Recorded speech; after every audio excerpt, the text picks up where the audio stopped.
Right now, you may have been turned on today by the mild weather. Boston hit 51. A number of places hit 50 or more. By the way, that storm a year ago today in Boston made the top 10 list at number 6, 24.6 inches of snow. And it was only the first of 4 major ones and many others with all that cold that was relentless, if you remember. 45, though, a rather pleasant January evening. Southwesterly breeze helping out at 17 miles per hour. Even our normal cold spots are not cold. It's in the 40s even in Fitchburg and Nashua, all the way down to New Bedford, Plymouth, Falmouth. So a mild evening is underway. And Boston will stay mild through the night. Temperatures will be above freezing even early tomorrow morning. And then tomorrow afternoon, low 40s. We'll have a chillier air mass. The breeze will be a little bit gusty, and so it will be about 8 or 10 degrees cooler than today. We have some clouds around, and there could be a shower or two early tomorrow on the Cape as that front comes through, and then we should have some increasing amounts of sunshine. So that's your story for tomorrow.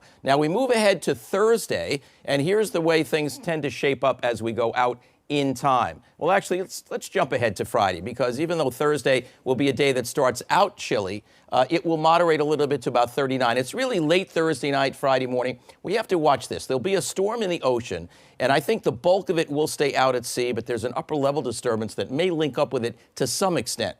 If it does, it will give us a period of snow or flurries, either very late Thursday night or during part of the day on Friday. I can't rule out there could be a small accumulation in some spots, but right now that's not the way I'm thinking, but I'll continue to follow that just in case things change. Now, when we go beyond that, we have Saturday, which could have a flurry across Vermont, New Hampshire, and Maine, and a high about 39.